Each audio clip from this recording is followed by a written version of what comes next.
one microphone here, please, and as quickly as possible, one microphone over there. We have 20 minutes of questions maximum.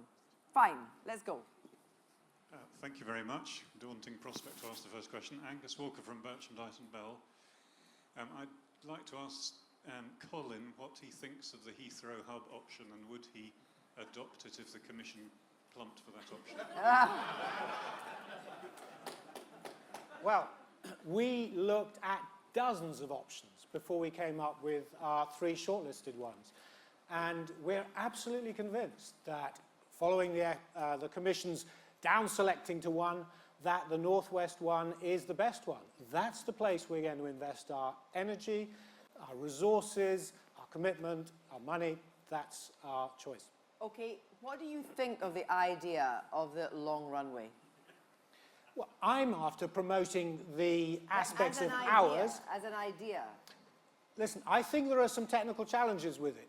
I'm sat beside a pilot. I'm not a pilot. I don't want, therefore, to challenge Jock on those issues. I think there are challenges. There are challenges with having a remote terminal, by the way, and with... What's Terminal 5 at the moment? Hub 2. Sorry, I'm there all the time, sorry. Well, the walking distance from Terminal 5 to the gate is tiny compared to other terminals. So I think that's not necessarily the best one to have landed on, but you know, the Northwest one is the one we believe in. That's where I'm going to invest my energy. We are open to good ideas. Tim Lunig in the Policy Exchange came up with that scheme, which appeared in The Economist not long afterwards, about the impact of going west. Sure, you know, we'll look for good ideas from anywhere. We have done so. The Northwest option is the best one. Gentleman on the far left, please. I can see a few more hands here. You had your hand up. Yes, we'll bring to you next. But you come in, please. Thank you. Mike Walter from Transportation Professional magazine. Question for Colin. Burying the M25 in a tunnel would be a huge undertaking beneath the runway. Who would pay for that? And what if there was an emergency situation with either the motorway or the runway? How would that affect the other mode? Well, any proposal has, first of all, to satisfy a safety case, which has to be rigorously investigated and followed up. We have a great track record of safety regulation in this country, and we need to make sure that stays rigorous and determined. So there are, that has to be checked with every aspect of every proposal, not just ours, but all the other ones too. And tunnelling a runway is not unique. Tunnelling a would be unique. Tunnelling a road.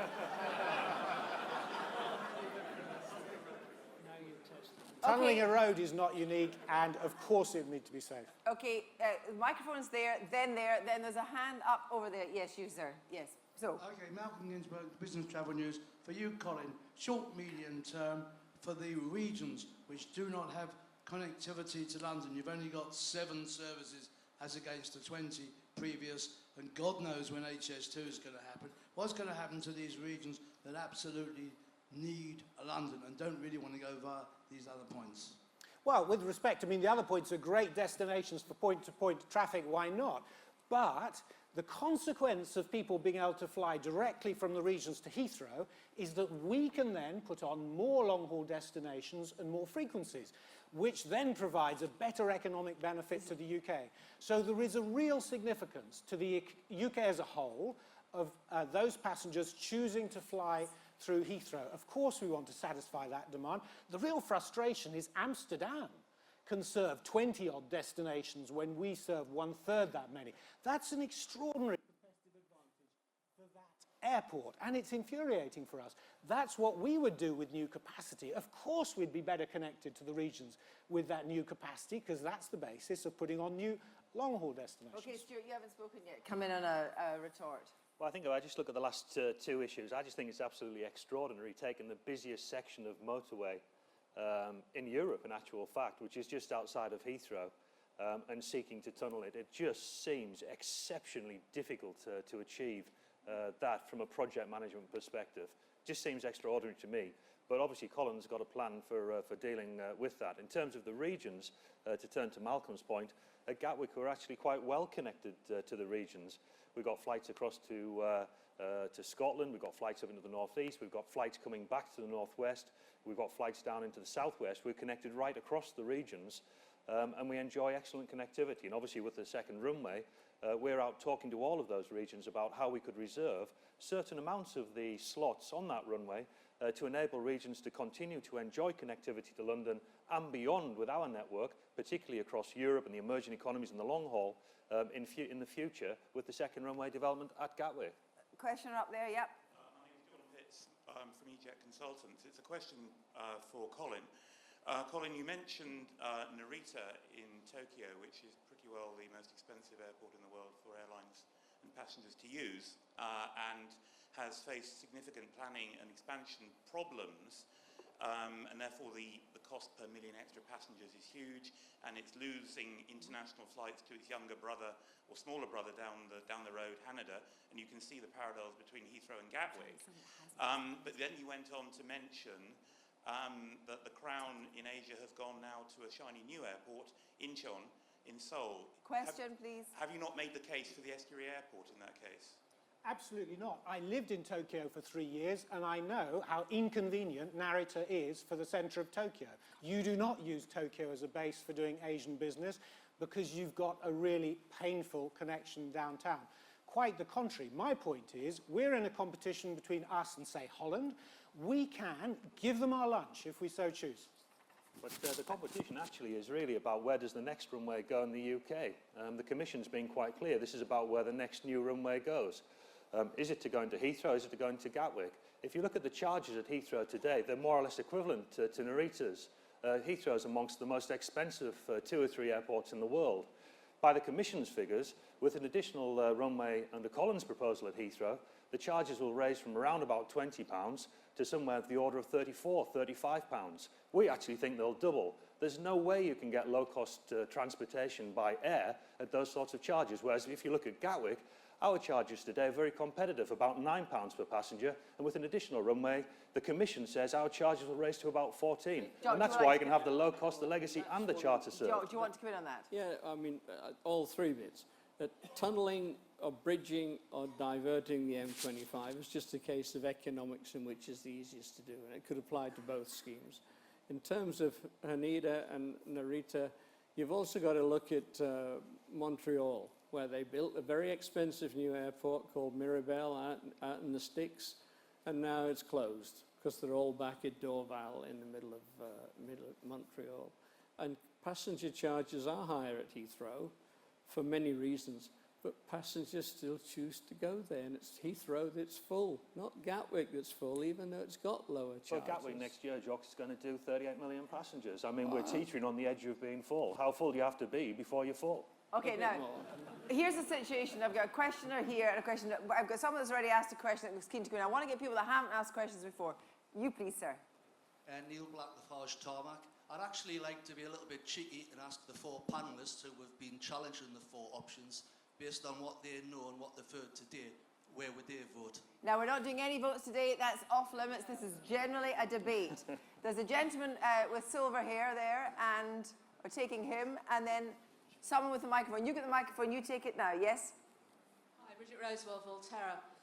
What I'm hearing is something where we've got different potential demand patterns that both of these airports will fulfil, and we're talking about a current situation in the short term. I'd like all the panellists to talk about the longer term and where they think we actually could be in 2050, because what worries me is we're closing off longer term options by continually talking about the present. Well, I think... Actually, I was going to go to Stuart first. So I'm more than happy to start with this one. I think we've been quite clear over the last year and a half since we entered this debate that the vision we have is for the metropolis of London to be served by a network of airports. It's really for the city to be served by the airports, not for the city to support a mega hub in any different location. So the next step is to put the additional runway into Gatwick. We're the next airport that is approaching being full. And then shortly thereafterwards, in the 2040s, 50s, to reassess this once again. And if there's a further need for capacity at that time, it could well go into Stansted or Luton. And then you get this city which is served with easy access for passengers around the southeast, spreading the economic benefits, minimising the environmental impacts, and spreading those environmental impacts that would exist. That's our vision for the future. Great. Colin. That's knocked me off track. Stuart's case is that it's in the interest of competition we do this. Stuart's recipe for competition is stop Heathrow. And on that basis, then Gatwick will be able to grow. That's not competition.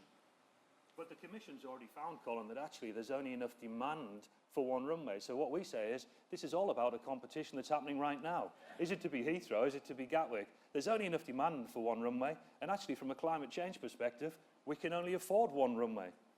Jock. Well, we go round and round this debate. I come back, where do the passengers come into this? Passengers and the residents of the UK have a preference for Heathrow, and it always will be so. So Heathrow will grow because they'll put bigger aeroplanes on instead of smaller ones, but we'll still be in a mess because we can't expand frequency. Well, there's the Isle of Grain then, Jock. It's a lovely patch of ground. I just don't know why they don't build the houses and the factories there instead of having to move the airport from Heathrow to do it. But, well, one thing's for certain, Kirsty. I agree with Jock. The passengers should absolutely be at the centre of this debate. And the big question I have is, my homework question was, can Gatwick connect to the emerging economies? We're proving we can. Can we connect to long-haul economies? We're proving we can. Can we serve Europe with low-cost airlines? We can. Can we do it with legacy carriers? We can. But the question I have for Colin is, how on earth is Heathrow ever going to reach Europe, where we've got 70% of the market, the lion's share of the market, but do it with affordable fares with low-cost carriers? I just don't think Heathrow can. Gentleman there standing up. Sorry, Let me just, I've got to get a lot of questions in because there's a lot of people asking questions. Yes. Laurie Price, advisor to the All-Party Aviation Group. Really for all of you, and thank you for mentioning the market for one of the first times today. But all the capacity assumptions being made by the Commission and by the presentations today all assume we're going to use 100% of the capacity that you're quoting. Why shouldn't we be working on 80% so we build some form of resilience in? Because at the moment, as soon as we get snow, disruption, difficulties with weather, the whole thing breaks down. Would you care to comment, please? Yeah, I mean, resilience is what I was talking about. Well, if we do the two runways, but don't use them to full capacity, A, because we won't need to, and B, we must keep some back for us. Snow's different. Snow, I mean, if Colin clears the runways, the next stumbler will be the airlines haven't got enough de-icing machines to take snow out, but all the other situations we should be able to cope with, apart from volcanoes that go off in Ecuador. I think one of the favourite lines that Birmingham Airport have is, when you look at this debate, resilience shouldn't just be about how you utilise the capacity of the runways. It should also be about not putting all of your eggs into one basket. A mega hub risks putting all of your eggs in one basket. In actual fact, the best way to get natural resilience of a system is to spread the capacity geographically around the southeast, such that if there is, for example, snow or perhaps a flood, or if there is issues, for example, on rail services or maybe an accident on the road, the natural fact what you don't lose or risk losing is a mega hub. You've actually distributed that capacity wisely, which means that the majority of the journeys to and from the country by air will still continue. We've all seen the issues when a hub airport doesn't quite work. But don't you want Gatwick to be the hub? I'm completely confused now. Are you point-to-point or hub? No, we're saying we're a flexible gateway. What we're saying is you can have some hubbing, where you actually have the likes of British Airways flying through and interlining. You can have some of the low-cost airlines, such as Norwegian, doing it. You can have the low-cost carriers connecting onto the long-haul carriers. You can just have a very successful, affordable, low-cost network. When you look at the demand going forwards, it isn't a binary decision. It's a very dynamic industry. Stuart's put his finger on the heart of the debate. And if you believe that that's one thing, look at the evidence. Look at the numbers. That's what the Airport Commission is doing, thankfully. I'm confident they'll continue to do that.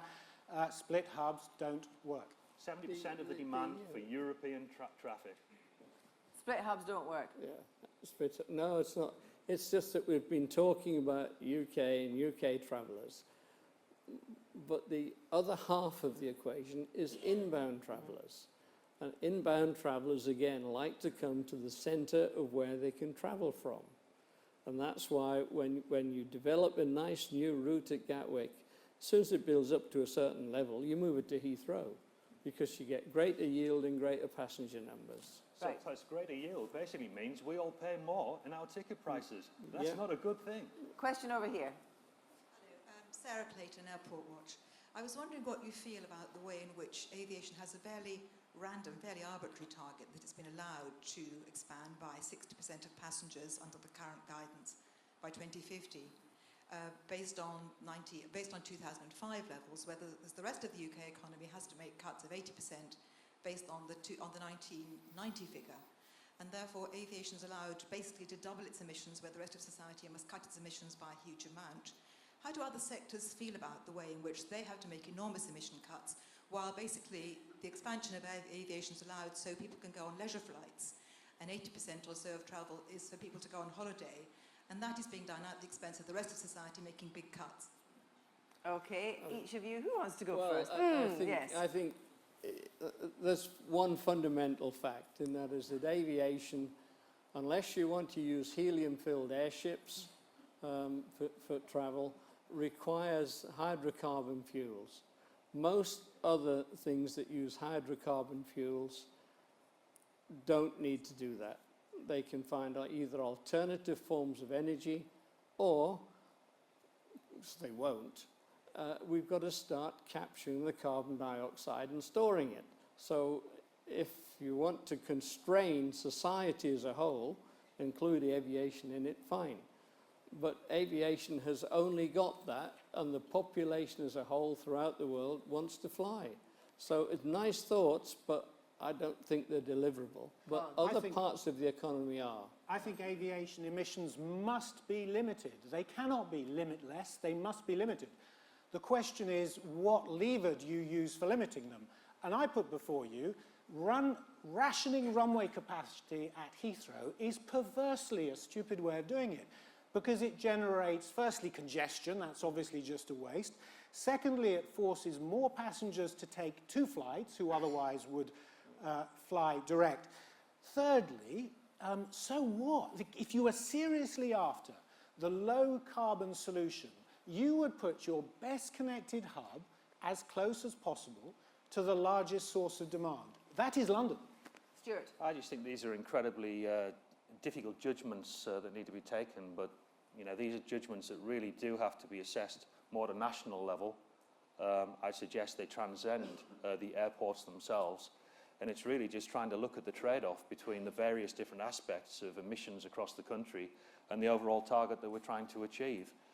I suppose when those assessments and judgments have been taken, this is where the Commission really has turned to and said, at best, from a carbon perspective, we can afford one runway at this point in time, at best. And then it needs to be considered again in the future if there's ever to be an additional runway built in the 2040s or 50s. Final question this session. So, Andrew Parker, Financial Times, and two questions for Colin, please. First off, just the one. Well,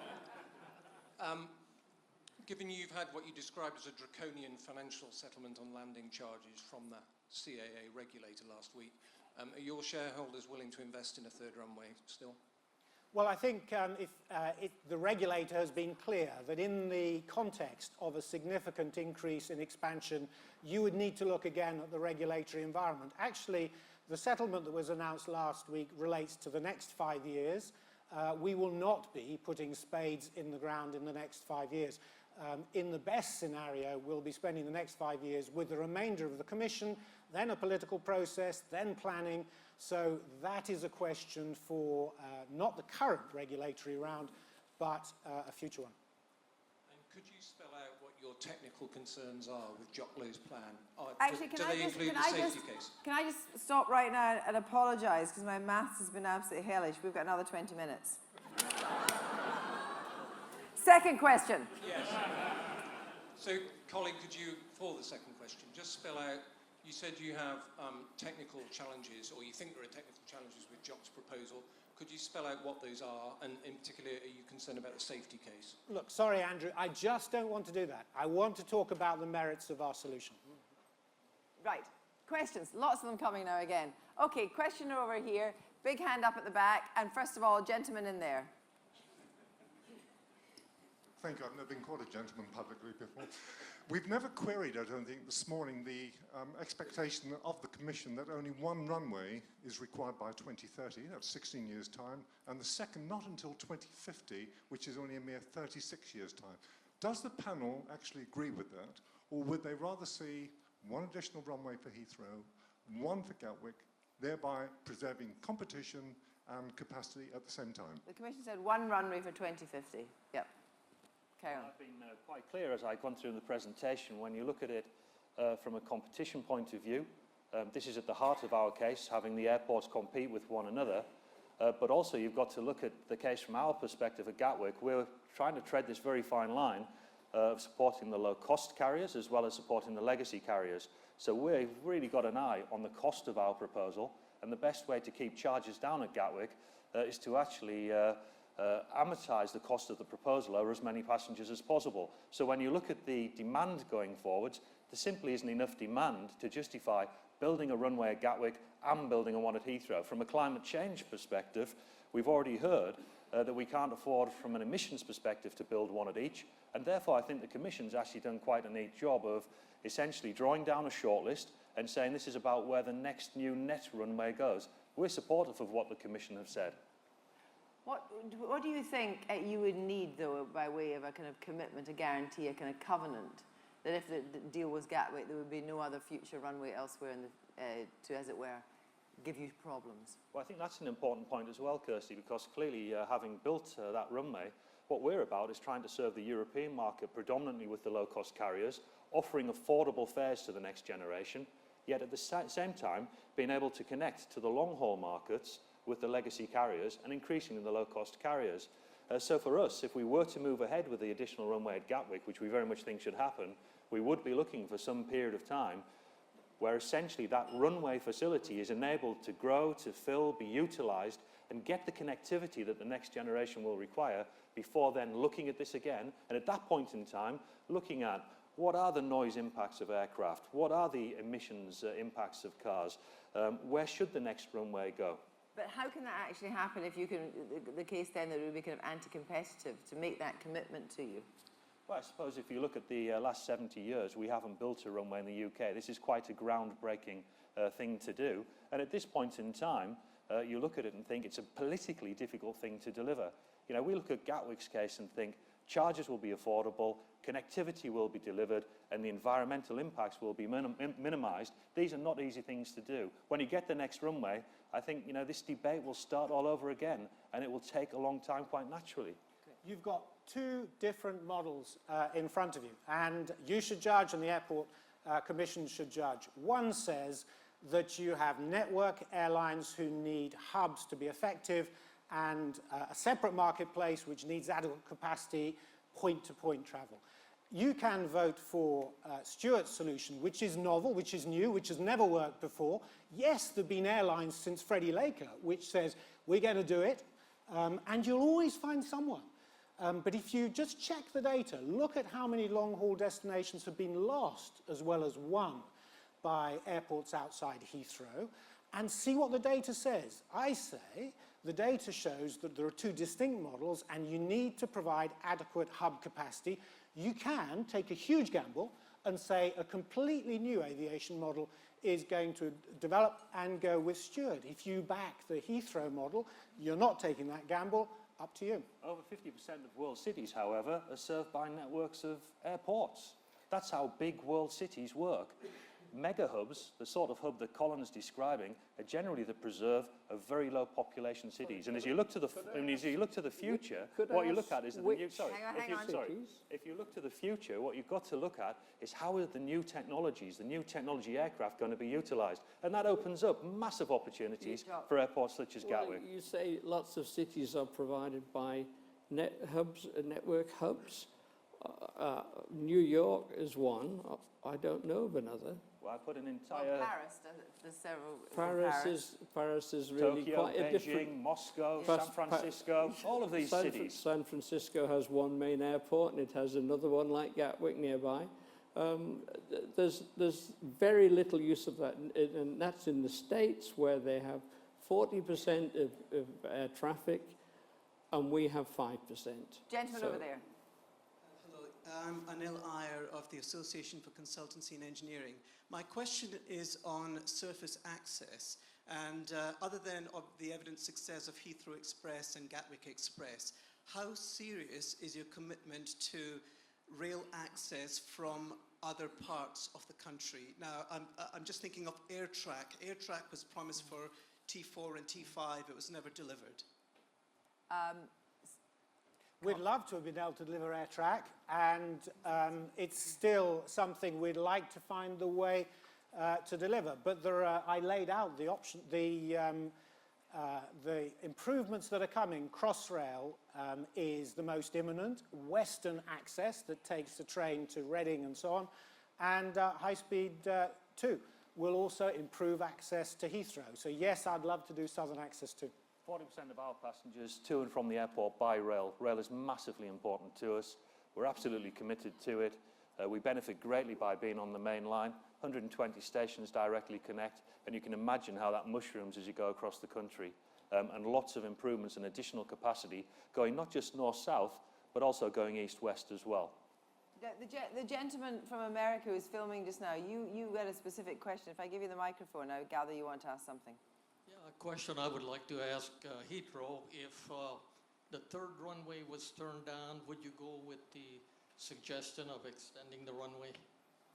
I think that question was previously asked, and my answer is the same one the second time. We fundamentally believe that our proposal is the best. That's where we're investing our energy and our effort. It's all or nothing. Gentlemen, yes, you've got the hand up and the microphone up. Yeah, uniquely, I will now. Oh, it's your third question. It's me again. It might be my last. I may be known as Big Hand Man now. Question for Colin Matthews and for Stuart. First of all, I like the attitude and your absolute fairness about CO2.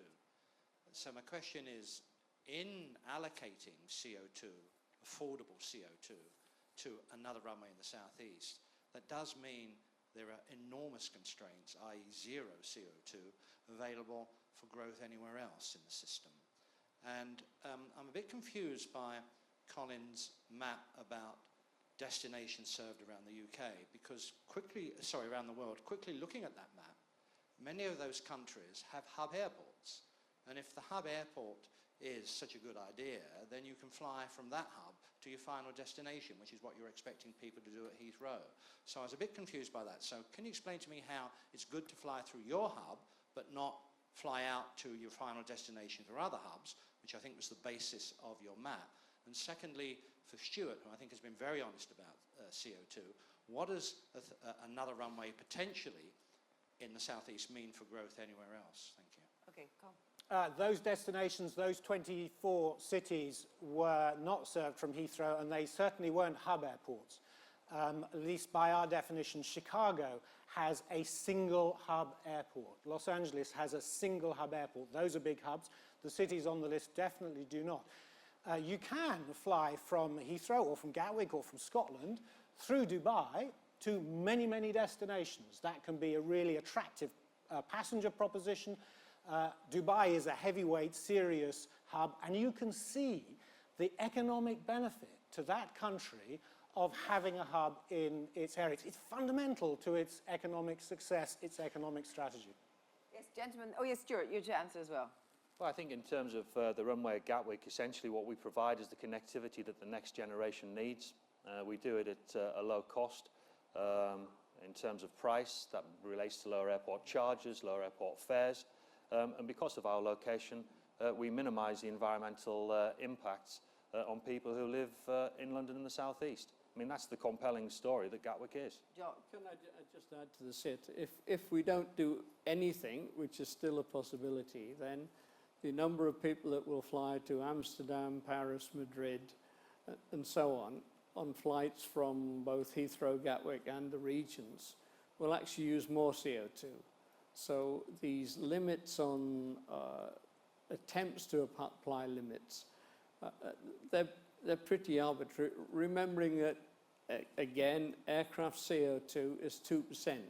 Now, you can claim where it's delivered, where the aircraft departs from, but all that'll do is drive the short-haul transport to near Europe and the long-haul traffic from there. So that's not terribly clever. And take a careful look at Colin's map, because before long, we will be connecting to some of those destinations from Gatwick this year. Can I take the question from the gentleman in the middle there? Yes. Dale Keller from the Board of Airline Representatives in the UK. A question for Stuart, and this is slightly outside of my official remit, but we've seen the legislators and regulators acting very much in favour of the consumer, and this has had a big cost to airlines. Your concept of getting more connectivity and attracting passengers and the airlines to sort of connect from low cost or charter or network carrier model at your airport, would that not fall foul of the consumer protection objectives of the EU and the regulators in the UK in terms of customers aren't protected if there's a misconnection opportunity when we're self-ticketing over different airlines as opposed to connecting on network, short haul to long haul, etc.? Well, I think there's a whole variety of different models. Passengers already today choosing to self-connect from low-cost carriers to other low-cost carriers or to legacy carriers. Passengers are choosing to use products such as Gatwick Connect and can take out insurance products to protect themselves from misconnection. But with other low-cost models, and you'll probably hear from Bjorn later on this afternoon, actually what you get is really a full interline service but at affordable fares. And if we can possibly move the industry there, the only person who will win ultimately will be the passenger or the business traveller. Yes, gentleman at the back with the white shirt, yep. Hi, yes, Andy Healy from Rotary and Wing magazine. What is the demand for connectivity between, service connectivity between Heathrow and Gatwick? And presumably if the Gatwick expansion went ahead, that demand would increase? And if so, are there any plans to deal with it? You need to recognise transfer passengers always have a choice. And their choice, for instance, is to transfer through Amsterdam. And the minimum connect time through Amsterdam, typically around about 45 minutes. If faced with that choice, practically no one would choose to make a transfer from Heathrow to Gatwick. If you want to move to the other side of the world, I'll challenge you to try it. Just tackle Shanghai. Would you like to transfer through Shanghai when you've got two airports, one either side of a river, you've got to get out, you've got to have local currency, you've got to get a taxi, you've got to get through immigration, or would you prefer to go through Hong Kong? If you've got a choice, you're always going to choose the best one, and transfer passengers always have choice. Sure. I think the last time I saw the sort of schemes, for example, of a high-speed railway running between Heathrow and Gatwick proposed, the costs were of the order of £5 billion. For me, the fundamental of this debate is to think about, well, what is the best bang for your buck from that £5 billion? As a country, if we invest £5 billion at Gatwick, then we will get the connectivity required for air connections for the next generation. I would prioritise the spending on Gatwick Airport. Gentlemen, if you come forward with the white shirt, if you could, you've got it, yes, great. Yeah, I think you're on. It's Graham Mason, Newcastle Airport again. Gentlemen, you've all welcomed the interim report and the work that Sir Howard Davis has done, and I think he made a very compelling point this morning that it was in the national interests to develop another runway, and that work should be done quickly by the political parties to move forward whatever his recommendation is. So if his recommendation is not your option, will you still get behind the report? Yes. Well, I think from our perspective, clearly the work of the Commission over the next 18 months is critical. Our job is to compete with Colin, compete with Jock. We very much want the additional runway because we think we can win it on merits. So as we go through, our objective is to win the additional runway. But I do agree with you, the biggest deliverable ultimately is this time around, not only for the residents of London and the South East, but also for the rest of the country and the regions. This time around, whatever happens, we do actually need to try to move to a place where we deliver an additional runway. In the long term, though, if the winner is Heathrow, what happens to Gatwick? Do you die on the vine? I think if the winner is Heathrow, Colin will start to prepare the planning application. We'll observe that quite carefully. And if Colin succeeds, he'll go on and build a runway. If Colin were to start through the planning process, and if it didn't go through the planning process, then Gatwick are just exceptionally interested in delivering a runway because we think we're the right solution. So we're absolutely here to build a runway for the country. Brian Ross, Stop Stansted Expansion again. It's a question for Stuart. The Airport Commission estimates that if Gatwick was given permission for a second runway, its charges would need to increase to about £27 per passenger, about 3 or 4 times Stansted's charges. I mean, why would EasyJet stay with you if they could shift their business or a large chunk of their business to Stansted and Luton for a third of the price? Yeah, I think if you look at the numbers that the Commission have used, this is an area which obviously we're going to have to look at very closely. We're challenging ourselves to get the investment levels for the additional runway at Gatwick down to of the order of £5 to £6 billion. If we're successful in that quest, which we fundamentally do believe we will be, what you'll see is actually relatively modest increases in our charges, significantly lower than the Heathrow charges of today. I think what the Commission said is that our charges, even under their calculations, would increase by about 1.2 times, which in my reckoning is about £14 from our current £9 or £10. But our challenge is how do we keep our charges competitive such that we can maintain this wonderful low-cost connectivity while still offering services to the legacy carriers. At £27, we wouldn't build a runway. And the questioner right in the middle. I'd like to ask about... Sorry, could you identify yourself? Peter Willen, Richmond Heathrow campaign. I'd like to ask a question, both Gatwick and Heathrow, about load factors. And I'm not talking about the 80-90%, but also the size of the aircraft. And there's some very strange figures in Heathrow's proposal that if you take the number of passengers and you divide by the number of flights, you come up to 175 passengers on average. And this is flat for the whole time. And this seems wholly unrealistic. And in relation to that, I'd like to ask why we have, at the moment, 26 flights to New York from Heathrow with around an average of 200 passengers on a flight. That seems extremely low when a 380 will take, 550. Well, the reason for that is that passengers value two things. One, most highly, is they value a direct connection. They'd rather fly straight from London to New York than via another airport. And you can see how much they value it by compare the price if you're willing to go via Paris or via another airport. Secondly, they value frequency. Again, you can see that in the yields that airlines make. So the fact that passengers can choose at the time of the day that they fly to New York is also valuable. But the reason that the total number of people per aircraft stays roughly static is that in order to fill one A380, a proportion of those passengers are direct and a variable proportion of transfer traffic. You need to bring that in on small aircraft. So on average, it takes something like 2 or 2.5 short-haul arrivals to fill every single long-haul arrival. So you cannot simply add more and more long-haul. They have to come in a balance. A network is a balance of the short-haul and the long-haul. And that's why growth will come with more destinations to the UK, as well as more long-haul destinations, because the long and the short feed into a single network. Right, can I just see any more questions before I ask for a sum up from our guests? We want to sum up now. We want your best pitch in about less than a couple of minutes. You go first, Stuart. I'm going to do mine in 30 seconds. If you support Gatwick, essentially what you give to the next generation is the connectivity that they require, both to Europe, but also further afield worldwide. What will give the next generation are very competitive airport charges, which will in turn give them affordable fares across Europe and indeed globally. And in doing that, you'll have minimised significantly the environmental impacts of aviation in London and the South East. And you will have created a competitive market of airports on a more level playing field, which will result in better service levels and more innovation in terms of the products that airports offer to our passengers. Colin. The Heathrow option, we think, is politically deliverable. Secondly, it gives the best economic benefits to the country as a whole.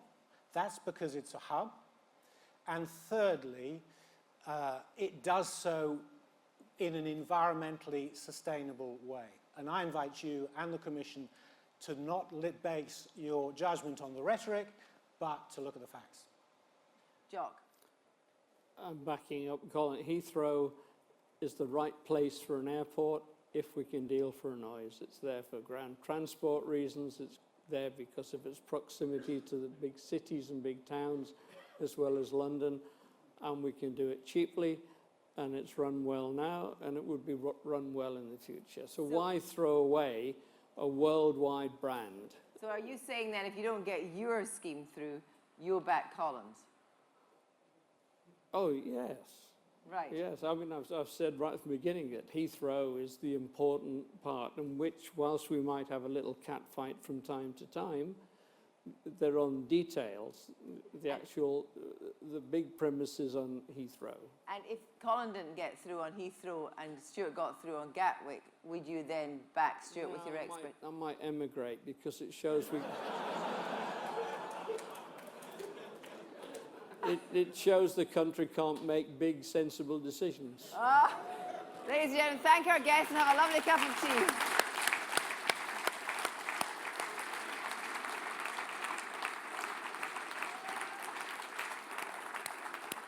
Well, have a lovely cup of tea and network, and back please sharp at 3:45. Just a little shade early from 3:45 so we can get you sat down, please. Thanks very much.